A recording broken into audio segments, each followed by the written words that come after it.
चलो एक बात बताओ। कभी कभी जब हम हाईवेज पे ट्रेवल कर रहे होते हैं या फिर हमारे कभी सड़क किनारे गलियों में वायर जा रहा होता है ऊपर से, तो उसके आसपास वार्निंग लिखा हुआ होता है। क्यों होता है ऐसा? लोग ऐसा बोलते हैं कि अगर तुमने उसके नीचे खड़े होते हो तो वो तुमको खींच लेगा ऊपर। क्यों भाई, ऐसा क्यों होगा? क्या उसमें कोई मैग्नेट लगा हुआ है? नहीं, वहां पे कोई मैग्नेट नहीं लगा हुआ है। वहां पे गॉस का second application, that is distribution of charge on a long charged wire. आज हम ये समझेंगे कि जो गॉस का सेकेंड एप्लीकेशन उसका यूज क्या है, लाइफ में कहाँ यूज होता है।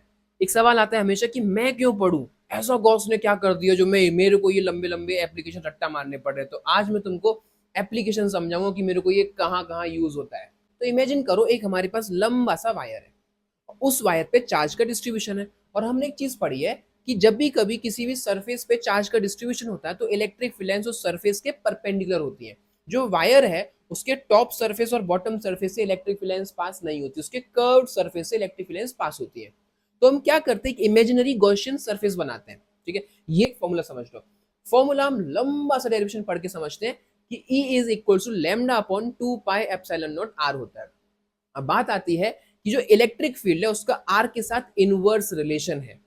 तो अब ये जो इनवर्स रिलेशन है वो रियल लाइफ में कहाँ पे काम आता है? और फिजिक्स के हिसाब जब भी कभी ओवरहेड लाइंस बनाई जाती हैं और उन वायर्स से जैसे जैसे आप दूर जाते हो वैसे वैसे इलेक्ट्रिक फील्ड कम होता है।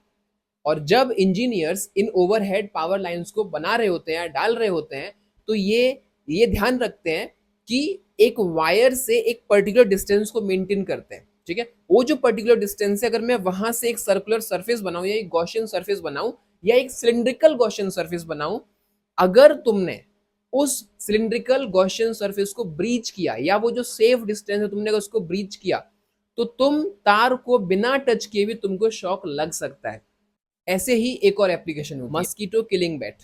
तुमने अगर कभी नोटिस किया हो तो जैसे ही मच्छर उस मस्कीटो किलिंग बैट के आसपास आता है तो चटक से आवाज आती है। वो क्यों आती है वो समझो।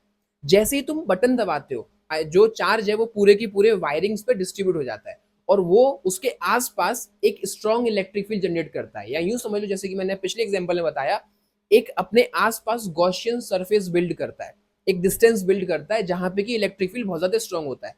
जैसे ही मच्छर उस फील्ड को या उस गॉसियन सरफेस को ब्रीच करता है, नाम सत्य हो जाता है उसका।